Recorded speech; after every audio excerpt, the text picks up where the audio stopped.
안녕하세요. 오늘 저희가 함께 샅샅이 살펴볼 자료는 한 증권사에서 나온 성일 하이텍 분석 리포트입니다. 제목부터가 아주 도발적이에요. 회복 시그널 가시화, 수익성 개선 지속.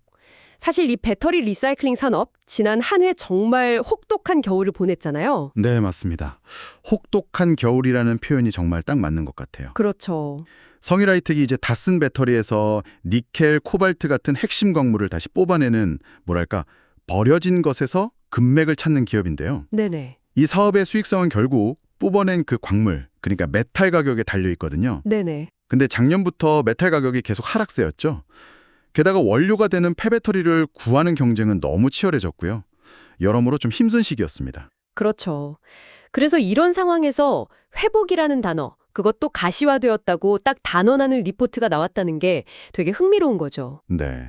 그래서 오늘 이 리포트를 같이 뜯어보면서 이 회복 시그널이라는 게 정말 믿을 만한 근거가 있는 건지 아니면 그냥 희망 섞인 전망인지 한번 제대로 따져봐야 할 것 같습니다. 좋습니다. 리포트가 제시하는 단기 실적의 속내부터 산업의 판을 바꿀 거대한 변화까지 지금부터 한번 파고 들어보겠습니다. 자, 그럼 리포트가 가장 먼저 분석한 최근 성적표 3분기 실적부터 보죠. 매출액 438억 원에 영업 적자가 123억 원.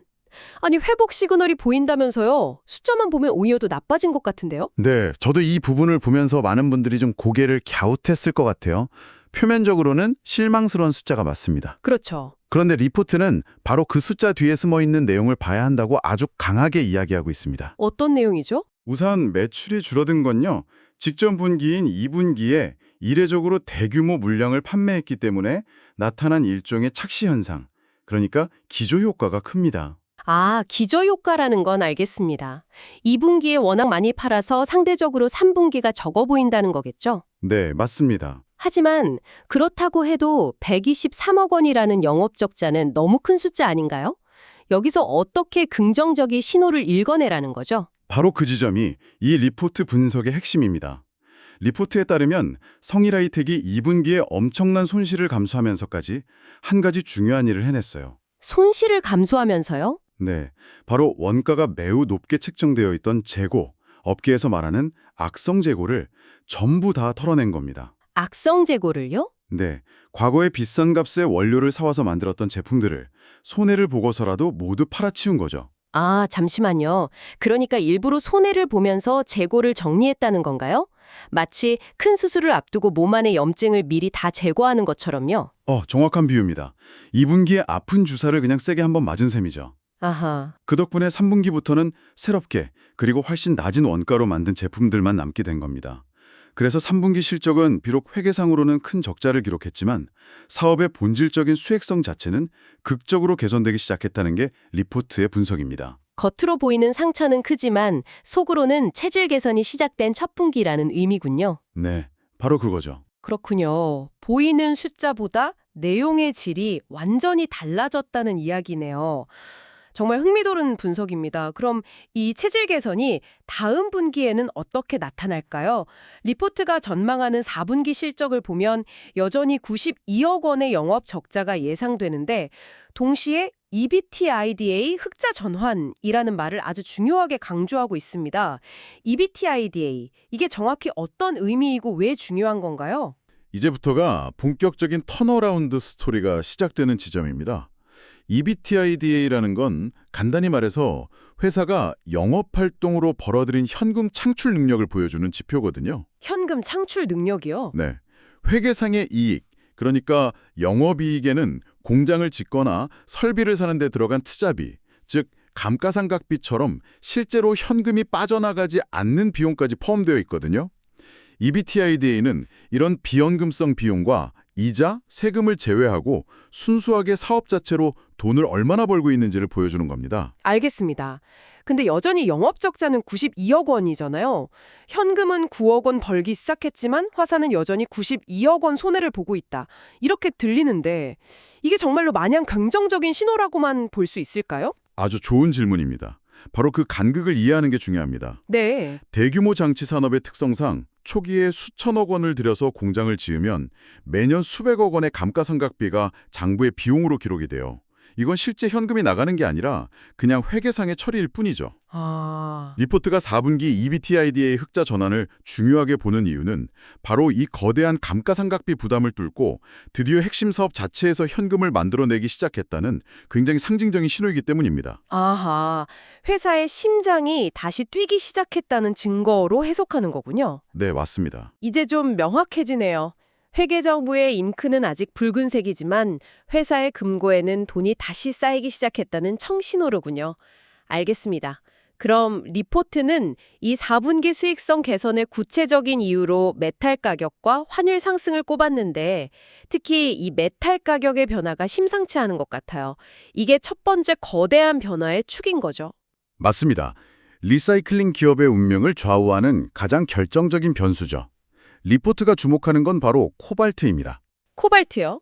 3분기 평균 가격이 킬로그램당 33달러 수준이었는데 이 리포트가 작성된 11월에는 무려 48달러까지 급등했습니다. 48달러요? 네, 한 분기 만에 45%가 넘게 폭등한 겁니다. 45%요? 엄청난 상승률인데 이건 그냥 일시적인 현상 아닌가요? 어떤 특별한 이유가 있습니까? 리포트는 이것이 일시적 현상이 아닐 가능성이 매우 높다고 분석합니다.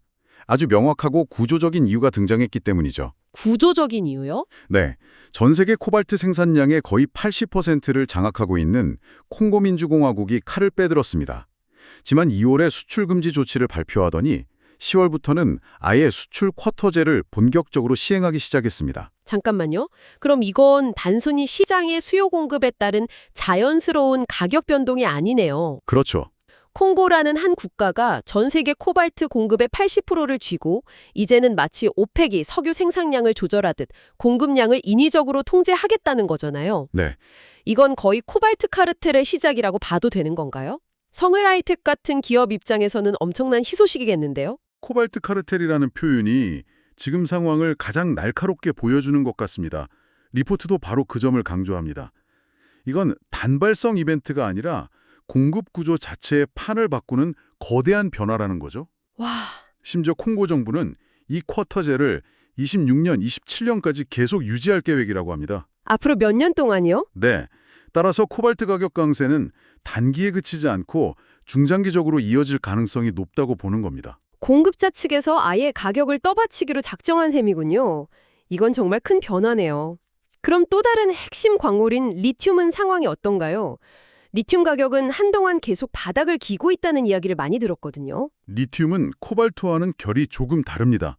지적하신 대로 아직은 전 세계적으로 공급 과잉 상태가 맞습니다. 네. 그래서 가격 반등폭도 3분기 킬로그램당 10달러에서 11월에 한 13달러 수준으로 코발트만큼 드라마틱하진 않죠. 하지만 리포트는 거대한 수요가 버티고 있다는 점에 주목합니다. 유럽과 중국의 전기차 판매량은 여전히 견조하고 특히 ESS, 즉 에너지 저장 장치 수요가 폭발적으로 늘고 있거든요. 아, ESS 수요가요? 네. 그래서 조만간 이 공급 과잉도 해소될 것이라는 기대감이 크다고 분석합니다. 전반적으로 바닥은 확실히 다졌다는 신호가 나오고 있다는 거죠. 알겠습니다. 제품의 가격, 즉 메탈 가격이 오르는 건 확인이 됐습니다. 그런데 아무리 가격이 올라도 재활용할 원료, 즉 폐배터리가 없으면 말짱 도루묵이잖아요. 그렇죠. 사실 그동안 이 원소재 수급 문제가 리사이클링 산업의 가장 큰 아킬레스건이었죠.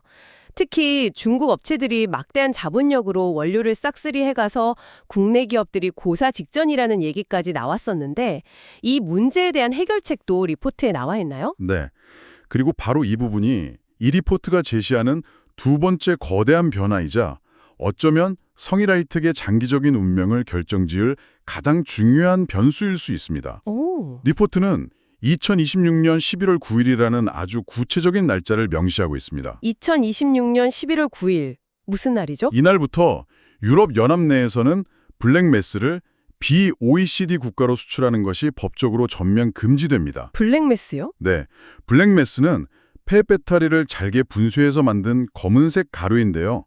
여기에 바로 코발트, 리튬, 니켈 같은 돈이 되는 핵심 광물들이 모두 농축되어 있습니다. 리사이클링 공정에 투입되는 가장 핵심적인 원료죠. 그동안은 유럽에서 나온 이 블랙매스를 중국 같은 비-OECD 국가에서도 마음대로 사갈 수 있었다는 말씀이시죠? 그렇습니다. 리포트는 바로 그 점이 문제였다고 지적합니다.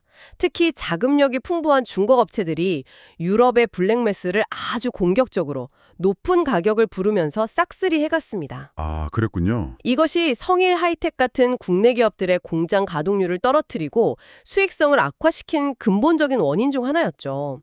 원료를 비싸게 사와야 하니 이익이 남기 어려운 구조였던 겁니다. 그런데 2026년부터는 그 가장 강력하고 공격적인 경쟁자인 중국이 유럽이라는 거대한 시장에서 법적으로 퇴출된다는 거군요. 네. 그리고 성일 하이텍은 마침 헝가리에 유럽 최대 규모의 리사이클링 공장을 가지고 있고요.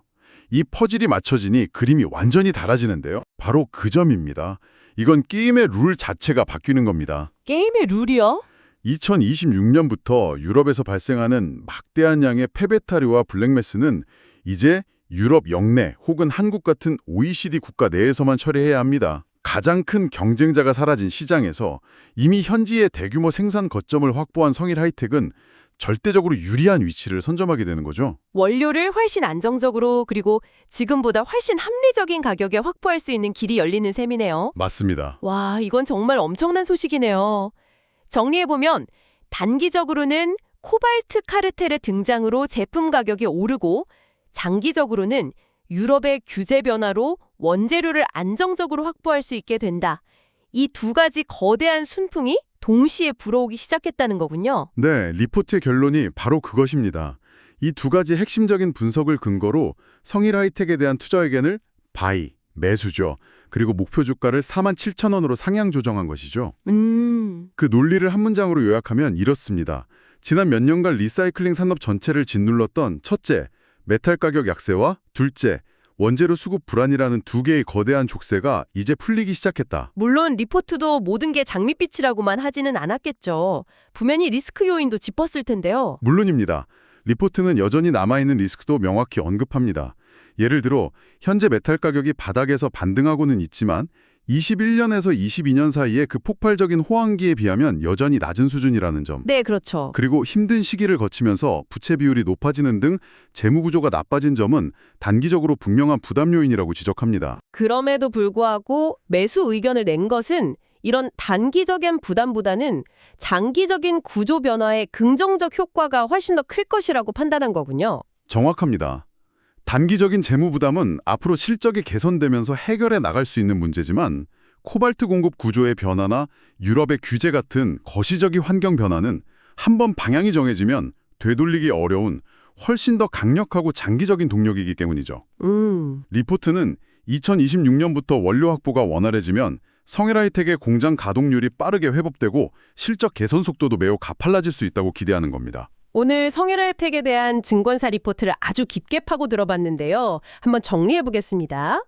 최근 실적은 겉으로 보기엔 12억 원의 적자라는 실망스러운 숫자였지만 그 이면에는 비싼 재고를 모두 털어내고 비용 구조를 개선하는 매우 긍정적인 내부적인 체질 개선 작업이 있었다는 점이 중요했습니다. 네, 그리고 4분기부터는 감가상각비 부담을 이겨내고 핵심 사업에서 현금을 창출하기 시작하는 이비타 흑자 전환이 예상된다는 점이 중요한 변곡점이었습니다.